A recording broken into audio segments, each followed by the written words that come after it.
What's up, Tanner? Hello. Yeah. Hey, welcome to the Live on the 5 Studios. I'm Surfer Spud. I'm the operations director here, and this is Tanner. He's the DJ on tonight. And I'm Manuel. I'm going to be interviewing.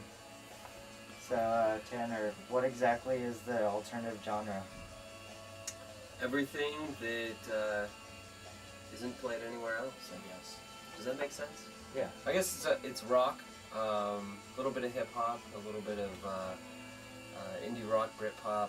You know, the alternative genre is pretty intensively encompassing of music. And why is it called alternative? And is it an alternative to something? Well, in the beginning, when alternative came around, it was the alternative to everything else. So it was sort of like Generation X's sort of like this is there like it started with new wave, I guess, right? You know, it can go back even further than that to punk. It started when there was a lot of top 40 and classic rock stations, and there was a lot of music kind of brewing underground. A lot of it came out from England, like the whole punk rock movement with Sex Pistols. And at the time, in the late 70s, early 80s, there were no stations playing that kind of music. So it'd be the alternative to the mainstream. It wasn't top 40, it wasn't classic rock, it wasn't disco. And the first station actually, K-Rock? Would you say they were the first stations? K-Rock in Los Angeles. I would think so. I mean, like they started in the mid '80s, didn't they? 76 actually. 76. Yeah. Jeez, I didn't even know. Yeah, this guy in LA named Rick Carroll, he was into a lot of this music, and he started this station, this format. At the time, it was called basically just what was it called? It was called. You got me by 10 years. Well, it was before Rock of the '80s, but I don't think they call it Rock of the '70s. That was before I was even born. So. Yeah, you know, it was a lot of punk rock. It was a lot of new wave, and basically, he started the station so that there would be a station that played this kind of music that you didn't hear anywhere else. So even though it wasn't called alternative at the time, it was alternative music in that you didn't hear it anywhere else. And there was movements happening, the whole punk rock movement, which slowly became new wave. And K-Rock was basically the first station that started playing that. Then in the early 80s, in the San Francisco Bay Area, there was a station called The Quake that was programmed by the same guy, Rick Carroll from LA, who started playing a lot of that same music. And The Quake existed from like 83 to 85. The Quake didn't make a lot of money, so they were sold. The format went away. You know, and I should preface this by saying there's always been a lot of cool college radio stations that have been playing a lot of the underground music, but we're talking about commercial radio stations playing this kind of music. I think college radio is a format in itself.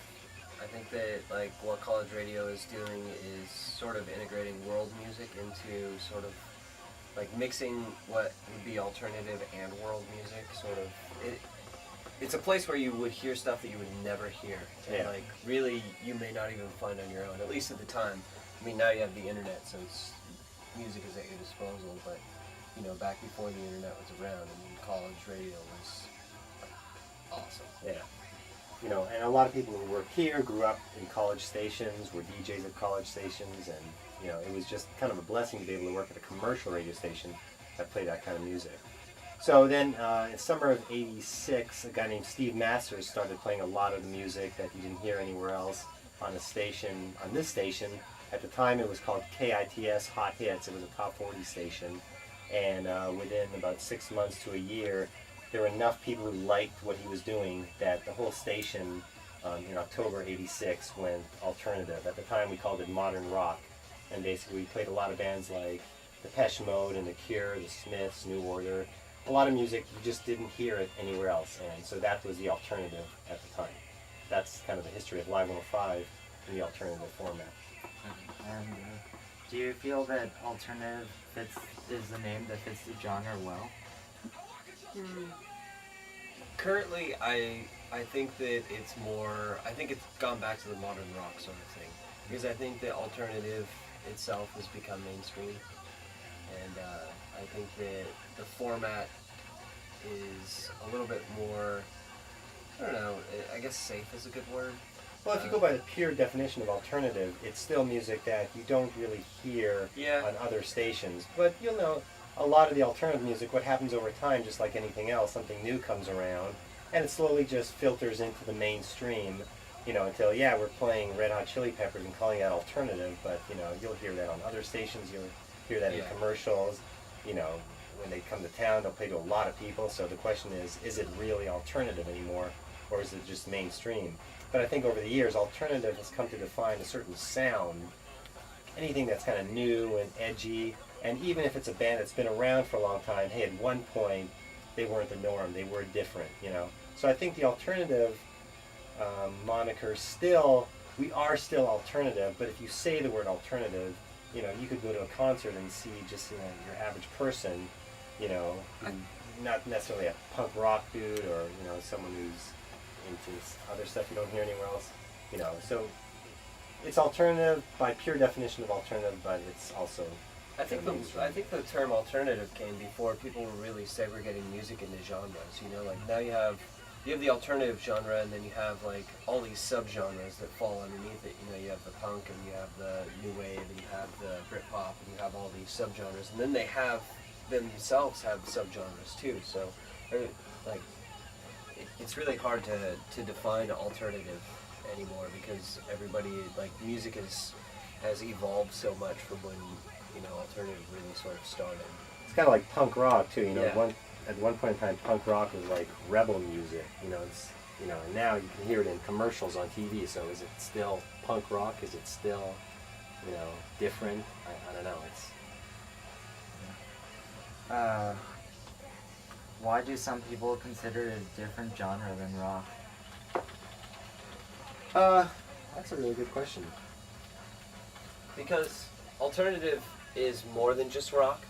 Because in the alternative format, like if you look at it, like you can consider some of the new wave stuff rock, but I mean what we're getting into now is like the electronic sound is coming back. Like in the '90s there was like the Crystal Method and Fatboy Slim and all sorts of stuff like that, which really isn't rock. That's more of like an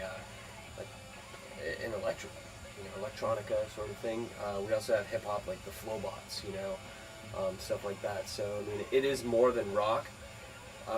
But it's stuff that isn't too far away from rock, that somebody who likes, say, Rage Against the Machine is going to like the Chemical Brothers, is going to like the Flowbots, so it's like, similar sort of tastes. There was also a time in the format when there was mainstream rock stations, and then there were alternative stations, and it was easier to define, In 1988, we were playing The Cure and The Smiths and New Order. We weren't playing Poison and Bon Jovi and Rat. They were considered rock bands. The bands we were playing, were considered more kind of new wave. But at the same time, we were playing U2 and REM. They would be considered rock bands. But when you start talking about labels, and especially if you ask bands, what are you? Most bands don't like to be labeled. Label is just kind of something that the industry has come up with to help define formats and help sell records. So today, we play a lot of bands that I would say are rock bands. Over the course of this station, we've called the format New Rock. So we've called it New Rock Alternative too. So, the difference between rock and alternative is it's a very fine line, Stand by. DJ in action. Rock Block, a Rage Against the Machine on Live 105. Tanner, good evening.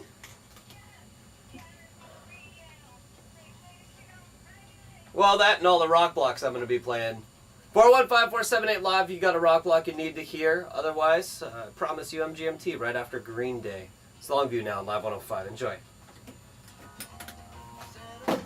So if you're noticing, we're calling it a rock block weekend, not an alternative block weekend. So I guess now it's rock again. Well, it's because rock rhymes with block. That's true. It's all about the name. Yep. Yeah, anything you do, like, rock block isn't really that creative, but it's better than alt block.